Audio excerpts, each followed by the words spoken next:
జగన్ చేసిన విధ్వంసానికి, చేసిన అప్పులకి, తప్పులకి ఇప్పుడు రాష్ట్రం ఒక వెంటిలేటర్ పైన ఉండే పరిస్థితి వచ్చింది. ఈరోజు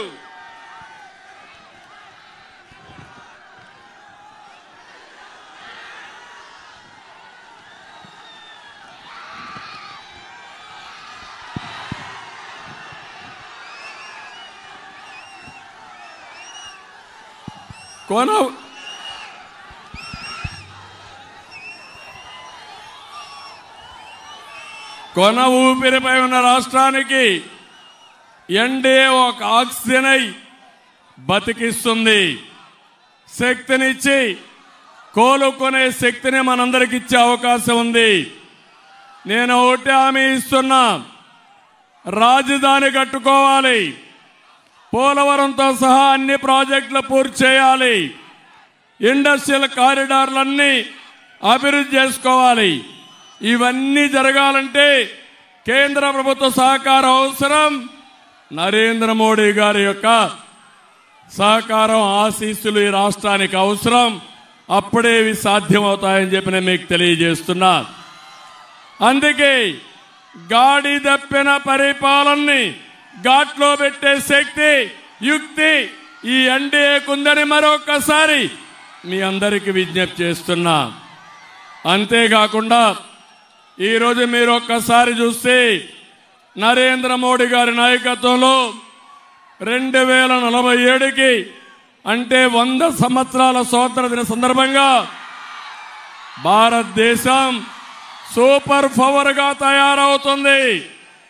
అంటే నెంబర్ 1 గాని నెంబర్ 2 ఆర్థిక వ్యవస్థగా తయారవుతుంది. మా కోరిక ఒకటి, అందులో ఆంధ్రప్రదేశ్ వెనకబడిపోకుండా మనం కూడా ముందుకు పోవాల్సిన అవసరం ఉంది. ఈరోజు ఈ రాష్ట్రాన్ని కాపాడడానికి మీరందరూ కూడా ఆలోచించాల్సింది. నేను ఒకే ఒక విషయం మిమ్మల్ని కోరుతున్నా, జగన్మోహన్ రెడ్డి గొడ్డల వేటుకు బలిగానోళ్ళు ఎవరన్నా ఉన్నారా తమ్ముళ్ళు అని మిమ్మల్ని అడుగుతున్నా. రైతులు మిమ్మల్ని అడుగుతున్నా ఒక మాట, ఏ రైతైనా బాగున్నాడా అని మిమ్మల్ని అడుగుతున్నా. గిట్టుబాటు ధర వస్తా ఉందా అని మిమ్మల్ని అడుగుతున్నా.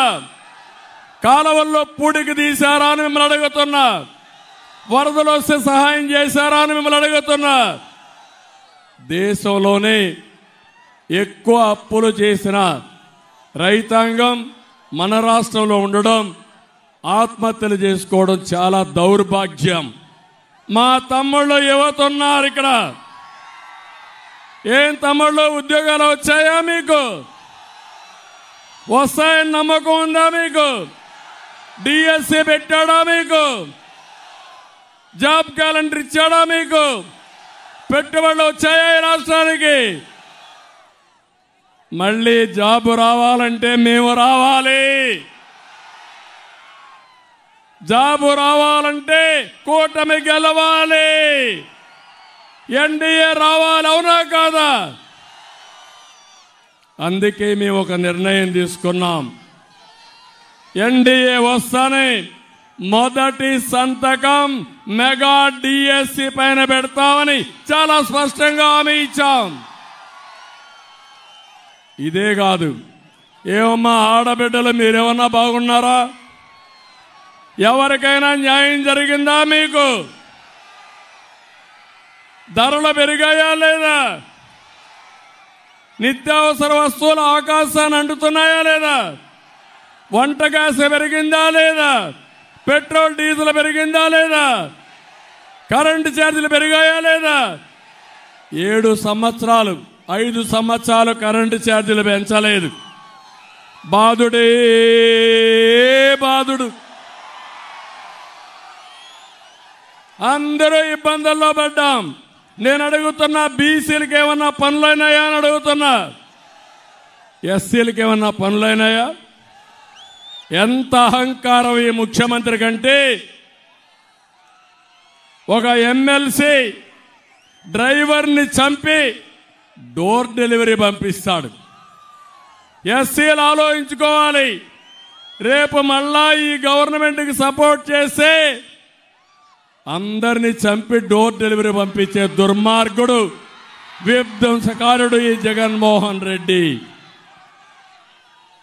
ఈరోజు జగన్మోహన్ రెడ్డి ఒక మాట చెప్తున్నాడు, అందరినీ ఇబ్బంది పెట్టాడు. 2019 ముందు పాదయాత్ర వచ్చాడా లేదా? ఆ రోజు నేను అనుకోనుంటే ఒక్క అడుగు ముందేసేవాడు ఆ జగన్మోహన్ రెడ్డి అని అడుగుతున్నా. ఈరోజు పవన్ కళ్యాణ్ గారు విశాఖపట్నం పోతే తిరగనీయకుండా చేస్తారు. ఆయన హైదరాబాద్ నుంచి వస్తే రానీయకుండా చేస్తారు. మా జీవితంలో ఎప్పుడో చూడనన్ని కేసులు పెట్టే పరిస్థితికి వచ్చారు. ఏం తమ్ముళ్ళు, బాంబులకే భయపడకపోతే కేసులకు భయపడతావా అని అడుగుతున్నా మిమ్మల్ని. ఈరోజు జగన్మోహన్ రెడ్డి అంటున్నాడు, నేను సింగిల్గా వస్తున్నానని, నాకు ఎవరూ లేరని.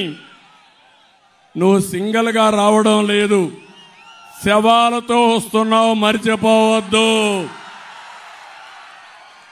2014లో తండ్రి లేని బిడ్డ అని వచ్చావు.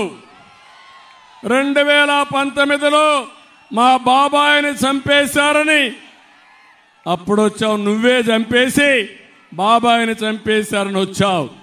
నిన్న వాలంటీర్లు పెన్షన్ కోసం వస్తే పెన్షన్ ఇవ్వకుండా డోర్ డెలివరీ ఎలక్షన్ కమిషన్ పై నేపవేసి మొత్తం కొంతమంది ముసలివాళ్ళు చనిపోతే శవ రాజకీయాలు చేసిన ముఖ్యమంత్రి ఈ జగన్మోహన్ రెడ్డి.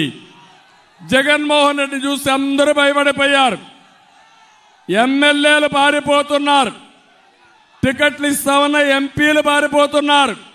కడాన ఎమ్మెల్సీ కాలం 4 ఏళ్లున్నా నీ పదవి మాకొద్దు, నీతో మేము ఉండం, నువ్వు రాష్ట్రానికి ద్రోహం చేస్తున్నావు, అలాంటి వ్యక్తితో ఉండవని పదవి వదిలిపెట్టి మన దగ్గరికి వచ్చారంటే, ఈరోజు ఇక్బల్ అనే ఒక ఎమ్మెల్సీ పదవికి రాజీనామా చేసి తెలుగుదేశానికి వచ్చాడు. 4 సంవత్సరాల పదవీ కాలం ఉంటే రామచంద్రయ్య రాజీనామా చేసి వచ్చాడు.